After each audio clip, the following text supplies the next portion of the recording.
today marks episode 1 of my new series. Now, I don't know what we're calling this series at all. It's basically just going to be a bunch of random things that come up throughout my week, random questions, topics, anything like that. But today what I wanted to get really into was the reality of real estate influencers. This topic comes up quite often to me, especially when I'm sitting down with a lot of our real estate agents when they want to talk about their real estate, social media strategy, or people that are just interested in getting into the social media game. Now, I'm by no means any expert or anything like that. I know a few tips and tricks on posting on social media. It is an avenue where I get buyer-seller clients, but it's also a way for us to attract agents that want to work for us. There's just been really a platform for the last few years where I've been able to build relationships with people more than anything, and it's been a really awesome tool for that. But what I wanted to talk about was something that happened to me last week in our office, and it was when I got to sit down with one of our agents. I've been coaching him for probably the last 4 years. He started with us when he was 20 years old, and we just wanted to talk about maybe strategies for 2023. And one of his strategies that he wanted to talk about was maybe getting more presence on social media. Now, you would think that anyone in their young 20s, he's about 24 years old, but you would think that the people in their 20s would be well equipped to get up on social media versus someone like myself who's in their 30s. But it's actually been a lot harder than I think for people in that age group. And I don't know if it's because when social media became a thing, I was in university, and it was a really great time to get into it, whereas people that were in their 20s were probably like in elementary school when social media became a thing. So it is actually not as easy for them to get right into. But one of the things that is stopping him from getting on social media is really because there's so many people out there already, and that it can be intimidating for anyone that is looking to get started. They see all these real estate agents that already have tens of thousands of followers, and they think, oh, I don't have a place there. And honestly, I suffer from that as well, especially getting onto YouTube. This is not a natural thing for me. I already see lots of agents doing it and having success with it. So yeah, it is a hard thing to get started from scratch when you already see people that are really successful at doing it. But the thing I wanted to get to was really like the reality of these real estate influencers. So when I was sitting down with this agent, I said, why do you want to get on social media? Like what's your motivation to get on there? And he had said, well, I see these guys on social media that look like they're killing it. They're living the luxury life.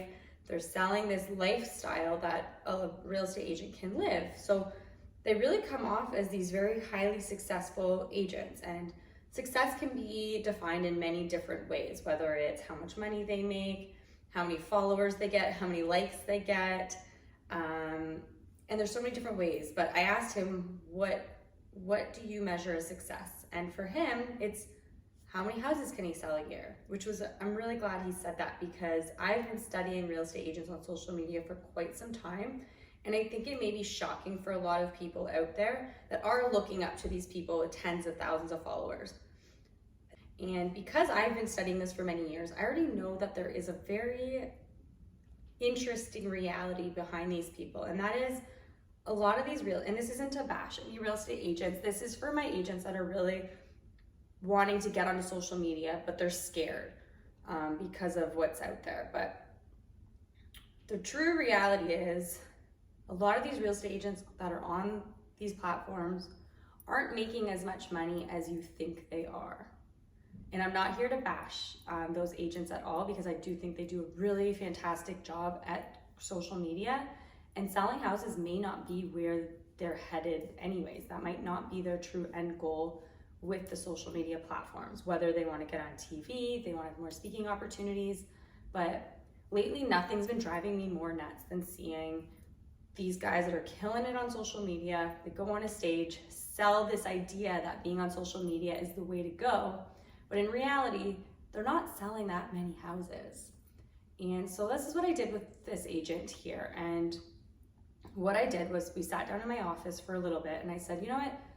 Name me those people that you look up to on social media. Like, what are their names? And we're gonna play a little bit of a game here. So he started listing off people, and One in particular is an agent that went on his social media platform and said, day in the life of a 7-figure real estate agent. 7 figures is a lot of money, that's a lot to claim. So I said, okay, great. Well, how much do you think this agent makes, or how many houses do you think this agent sold? And great, I just want to put also a filter out there that the agent I was sitting down with is an agent that is making $300,000, not on social media. He's 24 years old. He is killing it without being on social media. He's been doing all the traditional ways of real estate. So I said, how much do you think this guy makes? Because he looks really up to this guy. He's like, oh my gosh, like I want to be like him. So he goes, well, he says he makes 7 figures, so I think he probably makes over $1 million a year. So I said, great. The agent that's sitting in front of me looking up to this person on that lifestyle makes more money than that guy with tens of thousands of followers and promoting this crazy lifestyle. When I'm sitting here in front of one of my agents who looks down on himself because he's not on that level on those platforms, meanwhile, he's making the same, if not more than these agents by not being on those platforms. And that was what I wanted to really get him to understand was, don't believe everything you see online. Not everything you see online is true. And I think a lot of agents out there are experiencing this. So if you are an agent out there and you are selling lots of houses, you're not on social media, it's stressing you out because you feel like you have to be, because you go watch these guys on stage saying you need to be on video, you need to be on social media. I'm here to tell you that that's not necessarily the case. However, I think if that agent who is making $300,000 does get on social media, imagine the different opportunities that they would add to their plate as well by getting on there. So I think an agent could go from $300,000 to maybe $500,000 if they were on these platforms. But what I'm getting to is it's killing me so much to watch these guys get up there, sell this dream. Meanwhile, I've even seen some of these guys that have tens of thousands of followers who've only sold 4 houses this year. And people love them. They think these guys are everything. They've sold 4 houses, making less than $100,000 sometimes. But meanwhile, these guys have great personalities. They've got great online presence. And they're the ones that are speaking to you. So I understand why a lot of agents are feeling stressed out by this platform and by those types of people. And so I hope this encourages you that if you are one of those people looking up to them, it's okay, but don't get stressed out about it. So the second part of the little situation I did with when my agent was sitting in front of me, I said, okay, now I want to show you some agents that are not on social media that you would never hear of, and how much money they're making. You will never find them on social media. You can barely Google their name and find them. Some of these agents are doing the old school stuff. They were doing cold calling. They do flyers, they do farming, they do community events. But more importantly, these people have a strong database and they're maintaining relationships with the people that they've done business with.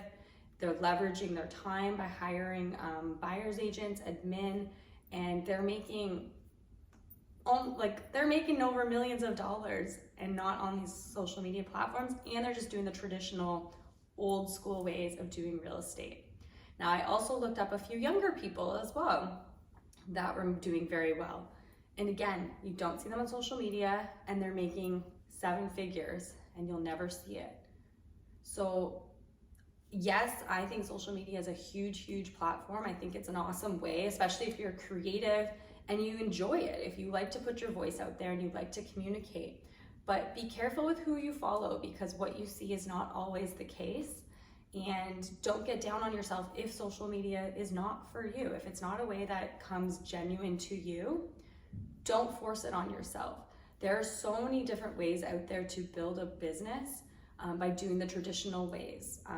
And I talk about database all the time. If you can go back into any of my videos, I teach database because I know 86% of the business comes from there. And some people may be like, that's old school. And I've even had agents leave our brokerage because it's old school and it's not new school. But at the end of the day, the facts are the facts. Most of the business is coming from this very obvious portion, which is your database. Then you need to put some more focus on there. Or you need to really dive deep into who you are. What do you like to do? Do you like to see people? Do you like to talk to people? Are you an introvert? Maybe you want to be more behind the scenes as well. So if social media has been a very stressful thing for you and it's been something that you've been hearing people drill into your head, get on social media, I don't think you need to get on it if it's not for you. But if it is something you're interested in, I think it can highly leverage your brand as well. So I think it can go both ways, but definitely be careful with who you follow out there on Instagram and Facebook, on YouTube, because some of these people are not selling as much as you think they are, and they're selling this life. And I don't know if it's a way to try to put this image of themselves out there for people to believe that, because it's very believable. But hopefully one day when we go on to those stages, hopefully those stages turn more into people that don't have tens of thousands of followers. It's okay to have a couple hundred, and you may still actually do more business than a lot of these people. So I'm not here to bash all of these people on social media, because I'm one of those people as well that loves the tool.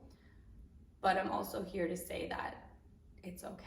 And I've probably repeated this over and over again, but that was kind of what I wanted to talk about this week. If you are in that situation and you are struggling and you're comparing yourself and you find yourself in this wheel of wanting to get started but not feeling like you're good enough, or you have no place in the platform, just go, just try it, give it a shot, put yourself out there. That's what I'm doing on this one. I've always been hard on myself, even for YouTube, being like, you have no place on YouTube. But you know what?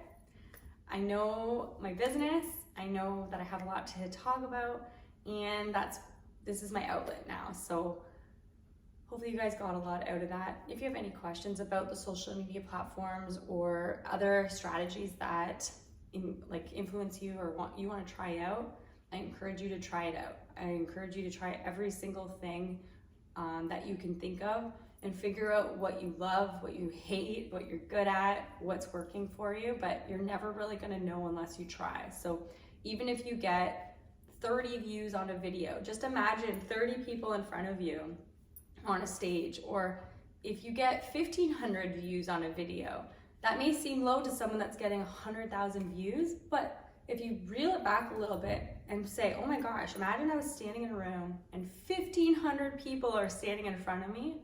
That is insane. That's a lot of eyeballs on you. So no matter how small or no big, just know that people are watching you, and you're not gonna really know the true value of it until you put yourself out there. So hopefully this either encourages you to get on the platforms and try it out and not be so hard on yourself, or it makes you feel a little bit better and take a little bit more pressure off you if it is something that you feel like you have to do because people are drilling into you. But if it's not something that's deep in your core that you want to do, hopefully it takes some pressure off of you, knowing that not all these guys that are out on these platforms are selling houses. So that's my chat for the week.